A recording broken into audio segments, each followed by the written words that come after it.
నేను 99 నాటి చంద్రబాబుని నేటి 99 నాటి చంద్రబాబుని పదే పదే నోటితో కాదు చేతితో చూపించాలి. అప్పట్లో సొంత పార్టీ నాయకుడు తప్పు చేస్తే చట్టానికి విరుద్ధంగా చేసిన, చట్టాన్ని దుర్వినియోగం చేయాలనుకున్న, చట్టాన్ని తనకు అనుకూలంగా మలుచుకోవాలన్నా ఇమ్మీడియట్గా పార్టీ మానిటరింగు వెంటనే వాళ్ళని పిలిచి మందలించడం జరిగేది.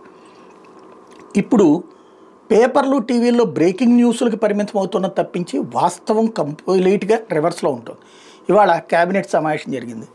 అక్కడ మంత్రులతో అన్నారట బాబు గారు, ఏంటి అసలు ఎమ్మెల్యేలు అధికార పక్షం వాళ్ళు ఏంటి ఎట్లా చేస్తారు, దీని మీద చాలా సీరియస్గా చూస్తాను, నేను రాజకీయ సన్యాసం తీసుకోవాల్సి వస్తుంది అని హెచ్చరించారట. ఇవన్నీ బ్రేకింగ్లు, ఫోన్ ఇన్లు, లైవ్లు, పాపం రిపోర్టర్లు కష్టపడి దాని చుట్టూ అల్లుకుంటారు. అదే ఓ స్ట్రాటజీ ఇక్కడ, అంతకు మించి ఏం లేదు. జేసీ ప్రభాకర్ రెడ్డి అరాచకం ఏంటో ఓపెన్గా కనబడట్లేదా, విజువలైజ్ అవ్వట్లేదా?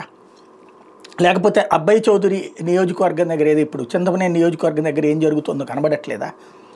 ఒక్కొక్క నియోజకవర్గంలో ఎలాంటి గొడవలు జరుగుతున్నాయో ఓపెన్గా కనబడుతున్నాయి.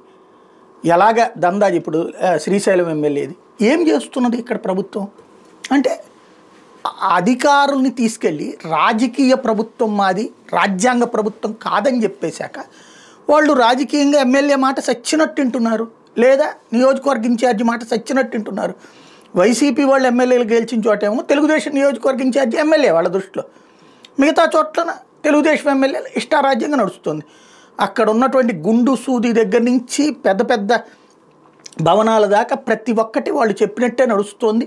తేడా వస్తే తాట తీస్తున్నారు, దెబ్బతీస్తున్నారు, హింసిస్తున్నారు, విసిగిస్తున్నారు, వేధిస్తున్నారు. ప్లస్ ఆ ఎమ్మెల్యేని నమ్ముకున్నటువంటి కార్యకర్తలు, చిరునాయకులు వాళ్ళందరూ బెనిఫిట్ అవ్వడానికి సాధారణ ప్రజలకు సంబంధించి ఏం చెయ్యాలో అవి చేస్తున్నారు.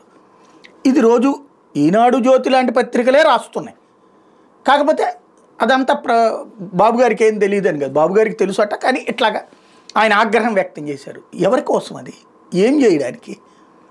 ఎమ్మెల్యేకి మనం పూర్తి స్వేచ్ఛ ఇచ్చేశాక, అరే రాజ్యాంగ వ్యవస్థలు అందరూ మీరు ఏ పని చేయబాకండాయా, చట్ట వ్యవస్థలు మీరు ఏ పని చేయబాకండాయా, మా ఎమ్మెల్యే అట్లా చెప్తే అది చేయండియా, హీఈస్ ద ఫైనల్ జడ్జ్ అన్నాక ఏది న్యాయం, ఏది అన్యాయం? ఎమ్మెల్యే చెప్పింది చేయకపోతే అన్యాయం, ఎమ్మెల్యే చెప్పింది చేస్తే న్యాయం.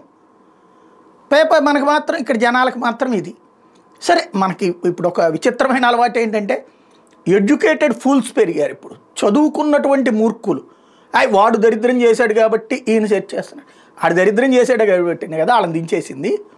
అదే ఇప్పుడు మనం కూడా అదే దరిద్రాన్ని అంతకంటే దారుణంగా చేస్తే తప్పేం లేదు అనేటటువంటి రూట్లో ఉన్నాక మనం ఇంకా దాంట్లో ఈ బ్రేకింగుల కోసం తప్ప ఏమైనా ఉందా?